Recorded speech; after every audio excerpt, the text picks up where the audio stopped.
Introduction.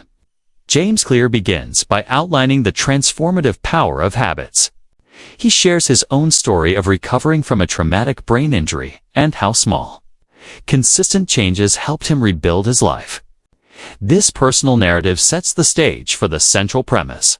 Small actions, when compounded over time, lead to significant results. Clear explains that habits are the building blocks of daily life and the key to achieving long-term success. He emphasizes that success is not about making radical changes, but about refining systems and processes. Goals may provide direction, but systems drive progress. The introduction also lays out the book's purpose: to equip readers with a framework for habit formation that is simple, actionable, and grounded in science. He introduces the concept of atomic habits. So small they seem insignificant, but powerful when practiced consistently.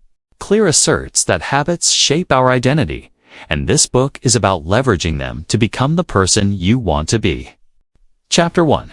The surprising power of atomic habits. Clear introduces the principle of compound growth as it applies to habits. Just as investments grow exponentially through compound interest, habits accumulate effects over time.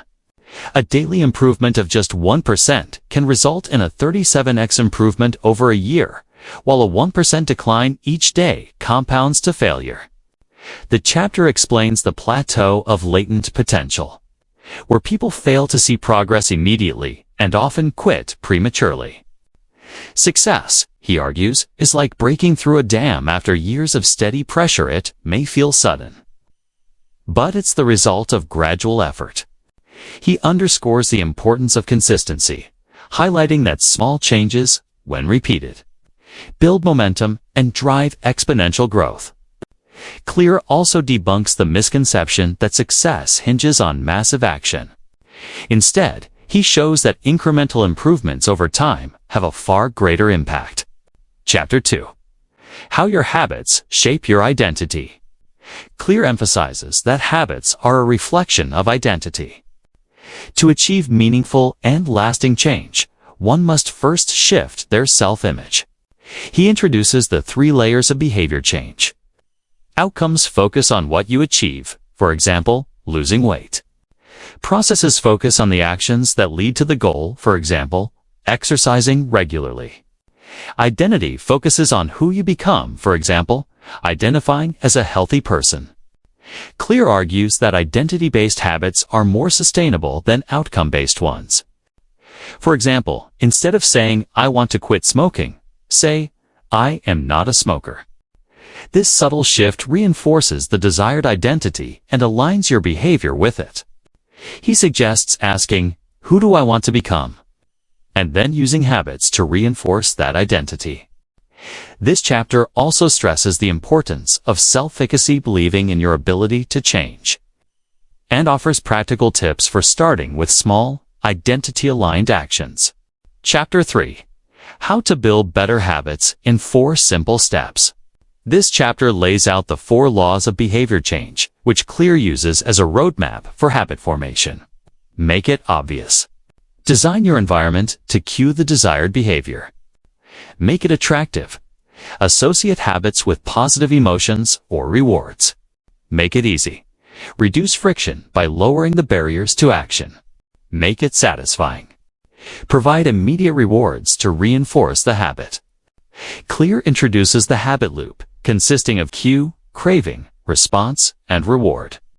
He argues that understanding this loop is essential to building new habits or breaking bad ones. Each law corresponds to one stage of the habit loop, and subsequent chapters delve deeper into how to apply them effectively. Chapter 4. The Man Who Didn't Look Right. This chapter focuses on cues, the triggers that initiate habits.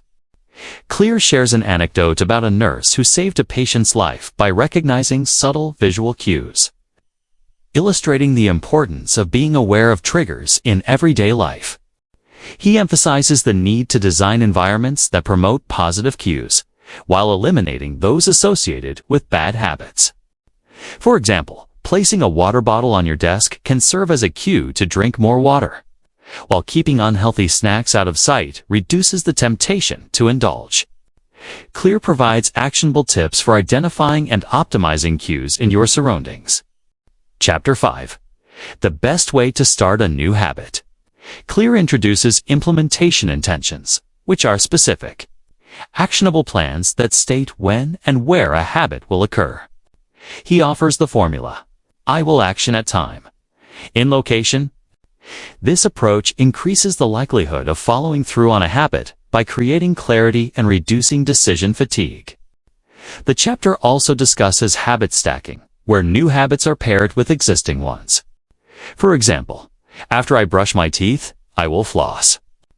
By tying a new behavior to a well-established routine, you create a seamless transition into the new habit. Clear also emphasizes the importance of starting small. Focusing on tiny, achievable steps builds confidence and reduces the friction of getting started. Chapter 6. Motivation is overrated. Environment often matters more. This chapter argues that the environment has a greater impact on behavior than motivation. Clear introduces the concept of context-dependent behavior, explaining that certain environments naturally cue specific actions. For example, entering a library prompts quiet and focus. He provides strategies for tailoring your environment to align with your goals. For instance, keeping a guitar in the middle of your living room can encourage you to practice more often, while removing distractions from your workspace can improve productivity. The key takeaway is that designing an environment conducive to good habits reduces reliance on willpower. Chapter 7. The secret to self-control. Self-control, Clear explains, is not about resisting temptation, but about avoiding it altogether. The best way to maintain good habits is to remove the triggers for bad ones. For example, if you want to reduce screen time, keep your phone out of the bedroom. Clear also highlights the limits of willpower, arguing that it's a finite resource. The chapter provides actionable strategies for redesigning your environment to minimize temptations and reduce the effort required to stay on track. Chapter 8.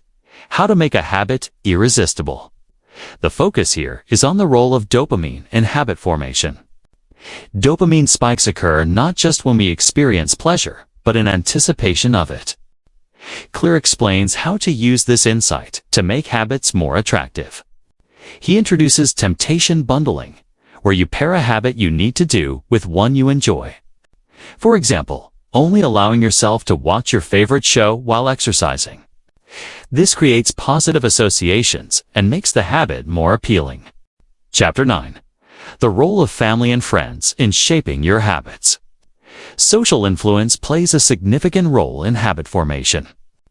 Clear explains that we tend to adopt behaviors that align with the norms of the groups we belong to.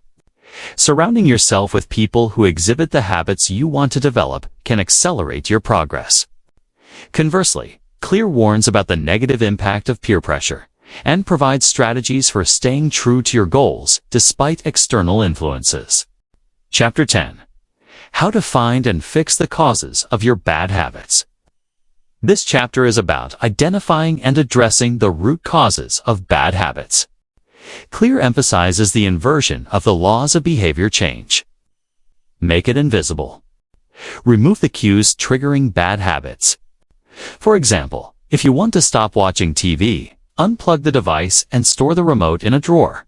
Make it unattractive. Reframe how you perceive bad habits by focusing on their negative aspects. For instance, viewing smoking as harmful to your health and finances reduces its appeal.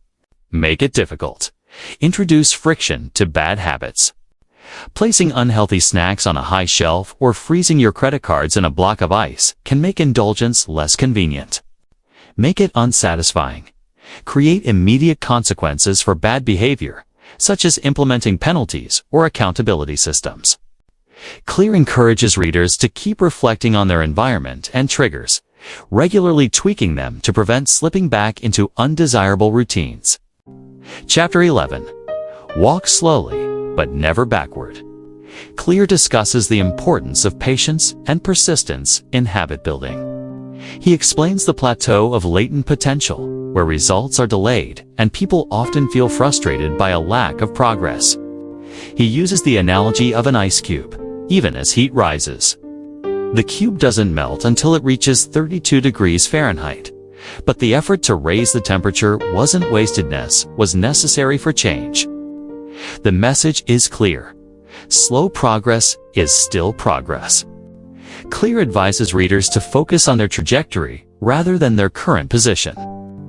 By maintaining consistent effort, success is inevitable, even if it doesn't feel immediate. Chapter 12. The Law of Least Effort. This chapter highlights the role of convenience in forming habits. Clear argues that reducing friction makes it easier to build good habits and sustain them. For instance, laying out gym clothes the night before can make morning workouts less daunting. Conversely, adding friction to bad habits, like keeping social media apps buried in folders on your phone, discourages impulsive behavior.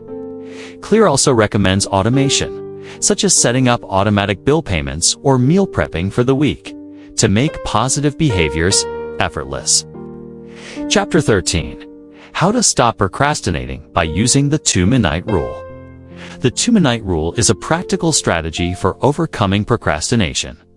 Clear suggests breaking down habits into the smallest possible steps.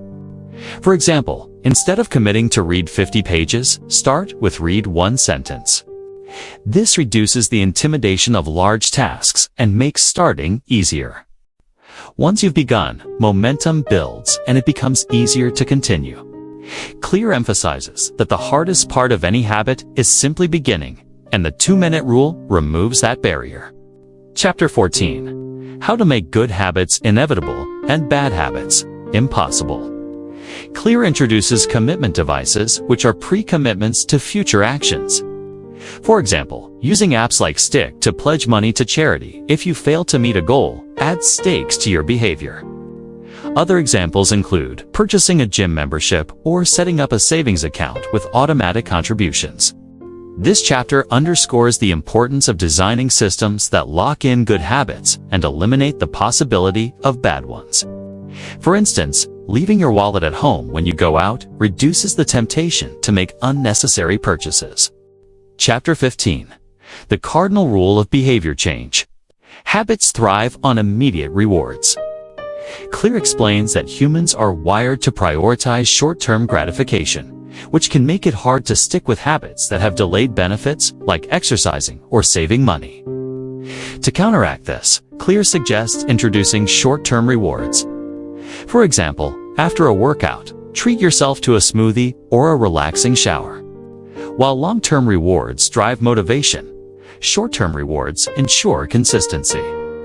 The chapter also warns against harmful rewards, such as eating junk food after exercising, which can sabotage progress. Chapter 16. How to stick with good habits. Every day, Clear introduces habit tracking, a method to maintain consistency. By marking progress visually, such as crossing off days on a calendar, you create a sense of accomplishment that reinforces the habit. The chapter also discusses the don't break the chain strategy. Missing a habit once is acceptable, but missing it twice creates a new habit of inconsistency. Clear encourages focusing on showing up, even if your effort is minimal. Chapter 17. How an accountability partner can change everything. Clear emphasizes the role of social accountability in habit formation. Sharing your goals with someone else creates external pressure to follow through. An accountability partner can motivate you to stay on track, whether through friendly reminders or shared goals. He also highlights the power of group accountability, such as joining a fitness class or a professional organization, where collective expectations encourage participation and effort. Conclusion. Clear concludes with an empowering message. Small habits, when consistently practiced, create extraordinary change over time. He reiterates the importance of focusing on systems rather than goals and embracing the idea of continuous improvement. The book ends with a call to action, encouraging readers to start small, remain patient, and trust the process.